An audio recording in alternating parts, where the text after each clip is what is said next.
Hey, if you find yourself watching my videos a lot, I'm sure you've noticed that I wear this YuYu Hakusho sweater a lot, but I haven't really talked about YuYu Hakusho on this channel much. It's definitely come up in conversation, and I talked about it recently, or Toguro in specific, in my villain shafted or not video, whatever you want to call that video, but it hasn't gotten its own dedicated video. So I wanted to take the time today to talk about my favorite talking point in YuYu Hakusho, and look, I know, manga cage, manga channel, I get it, but I'm actually talking about the anime today. I'm talking about the endings, or the EDs. I know this may sound like a weird topic to focus in on about Yu Yu Hakusho. I mean, there's so many things to talk about with it. It's such an iconic and beloved series, but this is what I want to talk about. This is probably the thing I have the most passion for in Yu Yu Hakusho, and believe me, I love this series to death. I'm not saying this is the only good part about it, but it's what I'm choosing to talk about today. Because I believe that this set of 5 endings are the best in anime history. Nothing has or ever will top it. All 5 stand on their own as perfect encapsulations of both the series and just the 90s in general. So I want to go ahead and talk about each one and just break down why I feel that way. I'm not going to rank them or anything because I think they are all absolutely incredible.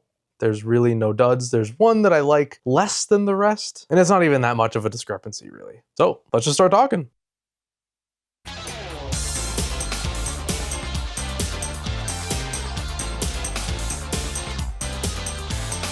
Ending 1 is Homework Never Ends by Mawatari Matsuko, who I will refer to as Matsuko for the rest of this video. An absolute queen and icon of the ages, of course. Needs no introduction. Musically, a masterpiece, and visually, this is a big thing I want to touch on in this video, is the visuals of these things. These are some of the best visuals out there, man. And this first ending really starts off with a bang. I think these are some of the most iconic visuals in the history of anime endings and even openings. Every shot feels important and powerful. Like, you look at any one of these images, any of these stills, there's hardly any animation in it, but all of these images you see on your screen hit you like a truck. They feel like, yeah, I'm the talk of the town. I'm the best anime out there right now. You gotta be watching me. You gotta have your TV tuned into me right now. They just feel so powerful. They like suck you into the screen. In the opening shot, these boys are stance up like this because they know they're the shit. Then you get the incredible, I believe they're matte paintings. I don't want to sound like a buffoon, so I'm not going to say that confidently, but I think these are matte paintings. This classic 90s thing, you know,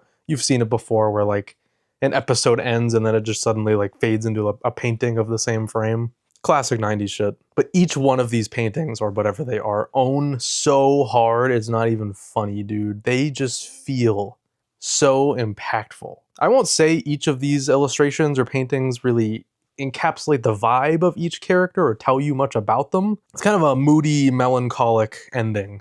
So they're all kind of stanced the same way, feeling the same type of way. They seem like sad or at least neutral. But it's okay. The paintings don't have to tell us everything about the character. The show's going to do that for us anyway. These are basically just a way to give you a cool-ass illustration of each character at the end of an episode. That's how I see it anyway. The music swelling as Botan flies over a city at nighttime is just perfect, man. It feels right. It's so impactful.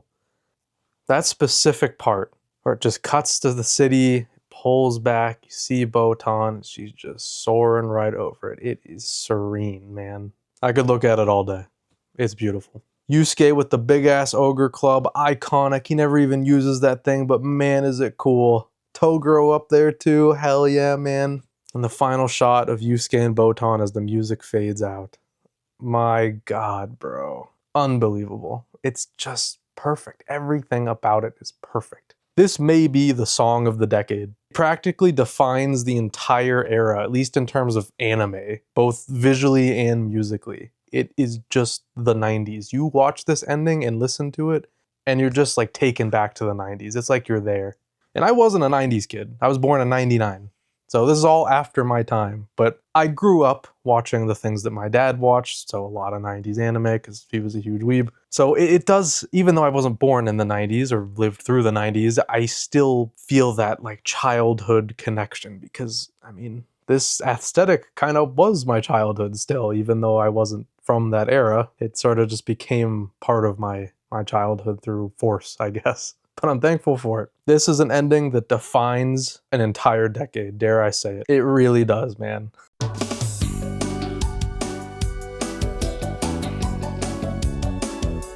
Next up, the queen returns, Matsuko coming back with Sayonara Bye Bye. Very simple visuals this time. It's just a panning shot that starts us with Keiko in like this broken down building somewhere in the demon realm, I suppose, as she lets a piece of paper go in her hand and lets it blow into the wind. And later, after a long panning shot across some scenery, it ends up landing right in front of Yusuke, picks it up, and it reveals a really nice picture of the whole gang together. It's really nice. It's definitely carried by the song, though. The visuals are cool and nice and relaxing, but not a whole lot to say about them. The song, though, oh man. This is seriously like one of the most enchanting songs ever.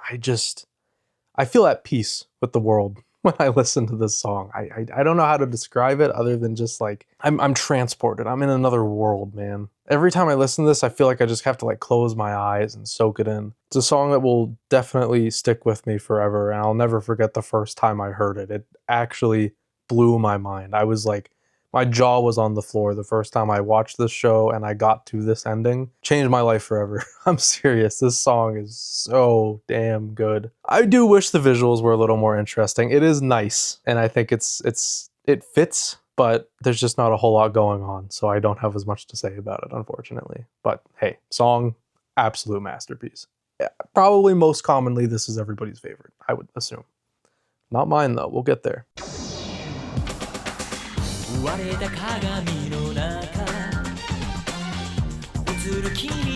Our queen Matsuko leaves us for a moment. We go to Doing Unbalanced Kiss by Takahashi Hiro. This song is groovy.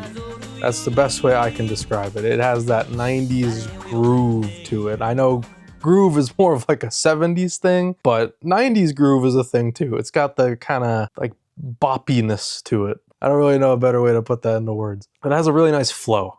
It's a song that moves. Visually, it's going for a more like badass approach compared to the previous endings, like kind of serene and beautiful approach. But it's cool to have variety, and it's also kind of weird that the ones after it also kind of have that serene and beautiful feel to it. I don't know, this one's kind of the black sheep visually, but again, I'll take some variety. It's neat. It is admittedly my least favorite of the bunch. This isn't one I listen to too often on its own. I like it, don't get me wrong, but I like the other ones more. And this one, it's not like a whole tier below or anything, but it's just a little under the other four. Again, it has some really cool shots of all the characters. It's going for that kind of badass approach, which isn't my favorite aesthetic for this series because it's not really like that. I don't really view it as like a badass battle shonen. It's always felt more sincere to me. And that's reflected really well in the endings, except this one. It really leans like full into the battle shonen part of it, which, I mean, it is a battle shonen, obviously, but this one really feels like it's just going all the way with it. It serves its purpose. It definitely fits for that time. I mean, this ending first started, I think, around when like the Toguro, like the final Yusuke Toguro fight started, if I'm not mistaken, so that works. I also think it's really cool to end on the shot of Sensui as like the whole gang looks on at him pretty far before he's even introduced, so it's cool to see that. It's like, you know, the characters are looking towards their next thing on the last shot of the whole episode. And it gives people like watching for the first time something to look forward to and maybe even speculate on back in the day. I can't even imagine what it was like to watch this on TV as it aired. Would have been cool.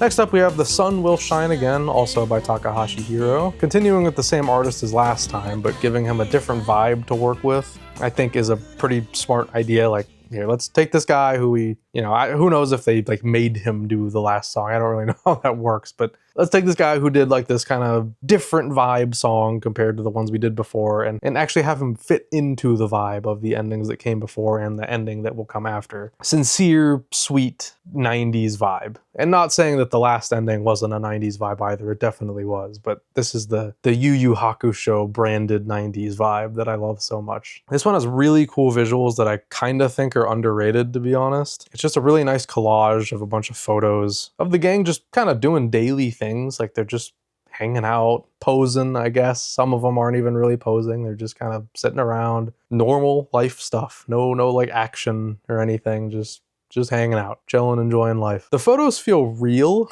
in a very unique way. I know that might sound a little ridiculous, but they just feel so sincere and real. You know, like these are real, candid photos of our gang, of our boys and girls. It just kind of makes the world feel alive, and I really appreciate that. It all culminates in a real photo, like taken in real life, of a letter that's addressed to Yusuke with a actually sick looking pen. I'd love to have that pen. It's such a bold final shot. Like it's so memorable because of that. It's a real photo of a letter. And it honestly fits so well with the vibe of the song and the ending in general that you barely even notice. Like you definitely know that's a real photo, but it's not like it takes you out of it or anything. It just feels right. Really, really cool stuff. I think it's very bold and something I don't really see often. And of course the song is fantastic. It's the same artist as last time, but just giving him something different to work with, a different vibe and tone that I like a lot more than his previous work. Also, real quick, before we move on, a fun fact I always like to bring up about this ending is that in that final shot of all the photos, like the big collage before it cuts to the real life letter, in the background you can see one photo of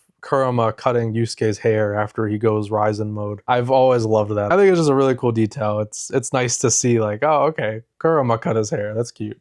I think that's fun. It's something that didn't really need an explanation, I guess, but it's just cool to know that, yeah, his hair did need cut after that, and I guess Kurama's the one that did it. It's cute. Fun detail.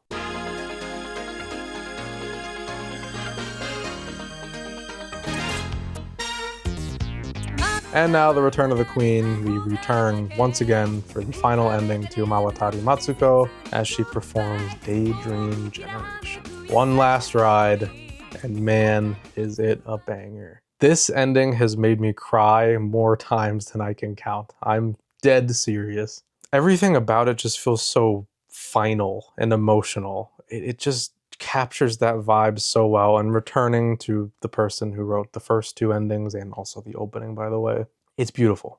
It is such a nice ending to end the whole show with. Every shot of this ending could easily be a wallpaper on a 4x3 monitor, I guess. Which I don't think many people have in 2026. To be completely transparent, anime endings make me emotional a lot. It's just, I don't know, a lot of them hit. Like things like Naruto ending 1, Dragon Ball Z ending 2, Bleach ending 1, a lot of ending 1s. That's not relevant to this conversation, but this ending in particular, no matter what kind of mood I'm in, I always get emotional listening to it. Maybe I don't like full on cry every time, but I do get like emotions well up in me. I get emotional. I get kind of like caught in my feels. I don't want to say sad all the time. It does make me sad, but it's more like a happy sad, if that makes any sense. It just takes me back to my childhood, to be honest. And Yu Yu Hakusho isn't even something I grew up with entirely. It was around. I did catch some episodes every once in a while. My dad, I think, knew it, but I guess it's not one he really liked all that much. It didn't really show me a whole lot. But I instead discovered Yu Yu Hakusho later in life. I think it was around high school where I decided to watch the whole thing. And it was something that gave me a lot of comfort because the time that I watched this in high school it was a rough time. Don't want to get too personal with like my own life, but that era where I decided to watch this show was hard. And this was a show that really gave me the drive to make it through a day because I would watch these episodes. I'd watch like an episode or two every night right before I went to bed. It would just give me something to look forward to throughout my whole day. And I remember getting to the part like, you know, right near the end where this ending starts playing in every episode. And the first time I watched this, I cried. For real. The very first time I watched this ending, it came on at the end of an episode naturally, watched the whole thing, and I started crying. And it's because this thing that was getting me through life in a hard time was ending, and I wouldn't have any more episodes to watch. And this ED really makes you sit with that fact because it feels so final. It's like, yeah, there's nothing after this. It's like it's telling you that we're at the finish line. These characters are saying goodbye. You gotta say goodbye too and move on. And I just think it's so impactful in that way. 100% of the time, without fail, this ED makes me teary-eyed or emotional at the very least. Sometimes, depending on my mood, full-on cry. Many times, this one has gotten me. It's beautiful by every definition of the word. and I will cherish and love it forever. It's my favorite one, and I know that might not be a super common opinion. I don't really know. I don't often talk to people about these endings, I suppose, but they're very important to me, and they've become more and more important as the years go on because I just remember them so fondly. And I remember the whole show, the whole series. I love the manga too. I love Yu Yu Hakusho is incredible. I know I'm just yapping about the EDs only in this video, but Yu Yu Hakusho is really damn good, guys. Come on, I love it. Very important to me. And these endings, the songs and the visuals, are perfect encapsulations of everything I love about this series. I think they're really able to capture the tone that Togashi was going for whenever he wrote this series.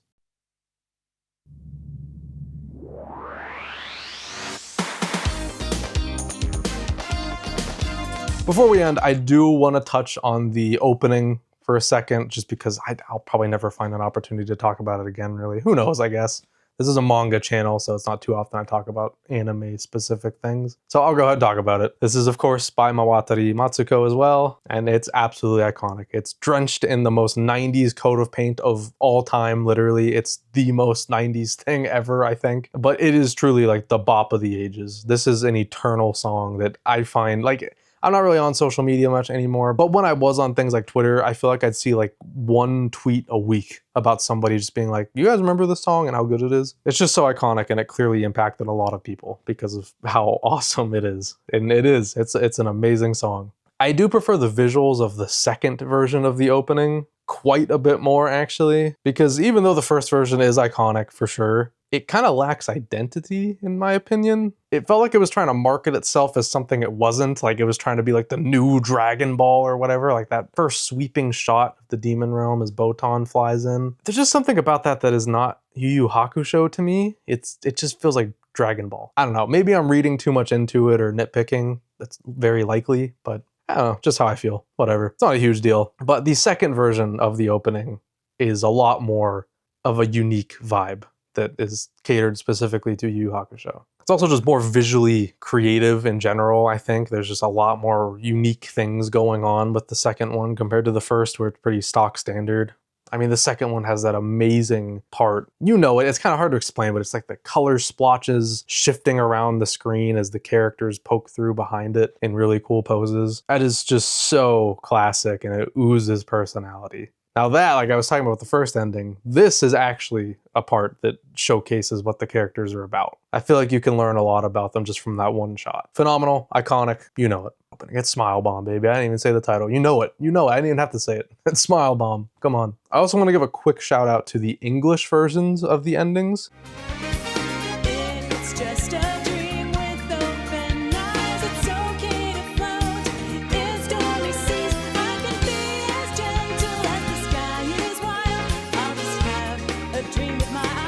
I really like the dub. It's very iconic. It's very of its time, but I think it's really good. It's classic. The English dub, by the way. But in the dub, they actually dubbed the songs, which isn't something they do anymore, ever, except for Dragon Ball Super, I think was the last time they did something like that. Back in the day, Funimation would dub a lot of the opening songs and ending songs, and they're really good. The English version of the opening is really damn iconic. A lot of people really fell in love with that. And I think the English version of a lot of the endings are really good too. Sayonara Bye Bye in particular is really good. It kind of changes the flow of the song and changes the chorus to have a different cadence to it.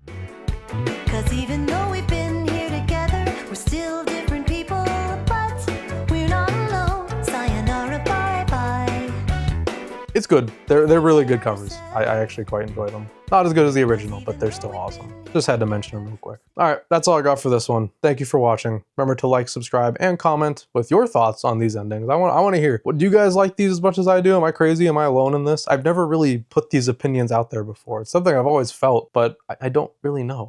I'm pretty sure people love them, but I don't know. I have no clue. Tell me. And remember, you can also become a channel member at 2 tiers. The first being the Nice Prisoner tier, to get your name put in the credit sequence and early access to new videos. And the Super Nice Prisoner tier, which gets you both of those things, as well as your name read out loud right now. So thank you to DJ Tengen, Hex, and Nenzididen, Milu Kitty, Braden Farrell, Halfpipe, Rafker, The Cosmere 64, Cosmic, Key to the Skies, Iliadis, Noobs Rock, and Dan. Thank you all so much for your support, and thank you all for watching, and I will see you guys in whatever you decide to watch next. Take it easy, guys.